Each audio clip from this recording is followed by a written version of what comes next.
केंद्रीय भारी उद्योग मंत्रालय के उपक्रम नेपाल लिमिटेड के पावर हाउस ने वर्ष 1979 से लेकर आज तक के इतिहास की 12 मेगावाट की कंपनी सर्वोच्च क्षमता हासिल करने को उल्लेखनीय उपलब्धि अपने नाम की है। सीएमडी राकेश कुमार चोखानी के नेतृत्व में प्रबंधक पावर हाउस महेंद्र केशरी और उनकी टीम ने हैदराबाद के टर्बो एसोसिएट पावर सर्विस के साथ लगभग 1 महीने की मशक्कत के बाद विभिन्न टेस्टिंग प्रक्रियाओं को सफलतापूर्वक पूर्ण कर ओवरहॉलिंग की सारी तकनीकी दक्षताएं पूरी कर ली है। अब यह संयंत्र 10 या 11 मेगावाट नहीं बल्कि अपनी अधिकतम क्षमता 12 से आगे जाकर 12 से 30 एमबी का उच्चतम स्तर हासिल किया है। सबसे उल्लेखनीय बात यह है कि ये क्षमता तब हासिल हुई जब ये संयंत्र 35 वर्षों के संचालन के पश्चात लगभग अपनी आयु पूर्णता की ओर है। इस उपलब्धि से अब इस संयंत्र की आयु लगभग 5 से 8 वर्ष और बढ़ गई है। अब ये पावर हाउस अपनी सर्वोच्च क्षमता 12 मेगावाट के साथ नेपाल लिमिटेड के विभिन्न संयंत्रों को विद्युत प्रदान कर सकेगा। बुरहानपुर से विनोद लोढ़े की रिपोर्ट। सर नमस्कार। नमस्कार। आपके नेपाल लिमिटेड के पावर हाउस का अपग्रेडेशन हुआ है, उस पर कुछ आपसे जानना चाहते हैं कि क्या विशेष योजना के अंतर्गत ये अपग्रेडेशन हुआ है। नेपा हाउस नेपा के पास हमारा एक पावर हाउस है 12.27 मेगावाट का। ये हमारी करीब 35 इयर्स पुरानी मशीन है। बनाई हुई तो 1985 की है, पर 1989 में कमीशन की गई थी। बीएचएल से ली हुई मशीन है ये, और ये मशीन 12.27 मेगावाट की थी। इसमें काफ़ी दिनों से प्रॉब्लम चल रही थी कि इसमें स्टीम का एग्जॉस्ट हो जाता था और हमें एफिशिएंसी बहुत कम मिलती थी, इसलिए हमारी कॉस्ट बढ़ रही थी। इसकी वजह से इसको बोर्ड में हमने ये डिसाइड किया था कि इसको बीएचएल के सुपरविजन में इसको ओवरहॉल कराया जाए।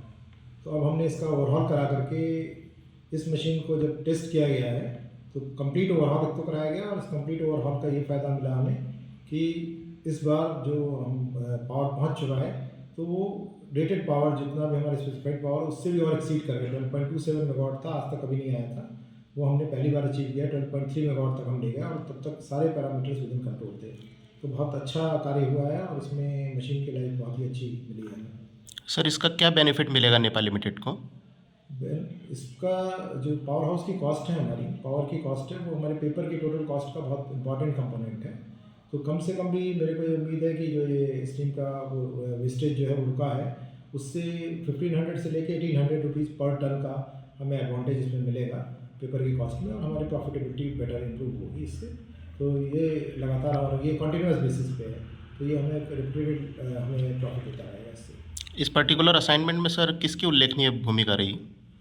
इसमें हम लोगों ने इसको टेंडर के थ्रू एक हैदराबाद की एजेंसी है हमारी टर्बो एसोसिएट पावर, उसको दिया था, और उसके बहुत ही अच्छी टीम वहाँ से आई, और हमारे को इसमें बीएचएल से retired general manager incharge mister Rakesh Srivastava, उन्होंने बहुत अच्छा सुपरविजन और हमें गाइडेंस दिया, पूरा इंजीनियरिंग इनपुट्स दिए, जिससे कि हम इस मशीन को पूरी तरह से इम्प्रूव कर पाए। इतना अच्छा कभी भी ये ओवरऑल नहीं किया गया। बीएचएल की भी खूबी है कि इतनी अच्छी मशीन 35 इयर्स के बाद भी जो लग रहा था कि इसका लाइफ करीब करीब ख़त्म होने वाली है, और अभी इस ओवरहॉल के बाद कम से कम भी इसकी लाइफ मुझे लगता है 5 से 10 साल तक और बढ़ गई, और मशीन पूरी तरह से तैयार हो गई है।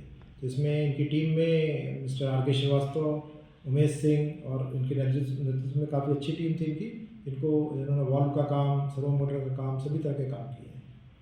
इस उपलब्धि पर सर आपको और आपकी पूरी टीम को बहुत बहुत शुभकामनाएं, बहुत बहुत बधाई। हमारे पावर हाउस की टीम भी इसमें लगातार लगे रहे, और हमारे सीजीएम मिस्टर राम एलिगेशन, हमारे पावर हाउस के इंचार्ज मिस्टर महेंद्र केशरी पटले जी, सभी लोगों का, मतलब पावर हाउस का तो एक आदमी इसमें जो है कॉन्टीन्यूस बेसिस पे 24 घंटे लगभग पिछले 45 डेज से इसमें इन्वॉल्व थे।